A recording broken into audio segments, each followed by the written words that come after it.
Praise the Lord. இது God kingdom ministry வழங்கும் காலை மன்னா. இன்றைய காலை மன்னா கொலோசியர் 4வது அதிகாரம் 2வது வசனம். இடைவிடாமல் ஜெபம் பண்ணுங்கள். இந்த வார்த்தையை கேட்டுக்கொண்டிருக்கிற அன்பு தெய்வ பிள்ளைகளே, இன்றைக்கு கர்த்தர் உங்களை பார்த்துதான் சொல்கிறார். அன்று தானியேல் 3 வேளை ஜெபிக்கிறவனாய் இருந்தான். தானியேல் 3 வேளை ஜெபிக்கிறவராய் இருந்தார். இன்றைக்கு நாமும் கூட ஜெபிக்கிற பிள்ளைகளாக இருக்க வேண்டும். எப்பொழுதெல்லாம் நேரம் கிடைக்கிறதோ அப்பொழுதெல்லாம் ஆண்டவர் சமூகத்திலே அமர்ந்து ஜெபிக்கிற பிள்ளைகளாக இருக்க வேண்டும். காலம் பொல்லாத காலமாக இருக்கிறது.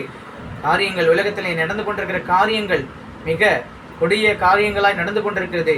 இவைகளுக்கெல்லாம் நீங்கள் தப்பிவித்துக் கொள்ள வேண்டும் என்றால் ஒன்றே ஒன்று, ஜெபம் மாத்திரமே நீங்கள் செய்ய வேண்டும்.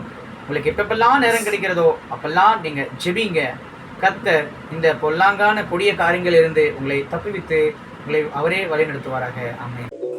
இந்த வீடியோ உங்களுக்கு பிடிச்சிருந்தா லைக் பண்ணுங்க, ஷேர் பண்ணுங்க, கமெண்ட் பண்ணுங்க. மறக்காம நம்ம சேனலை சப்ஸ்கிரைப் பண்ணிக்கோங்க.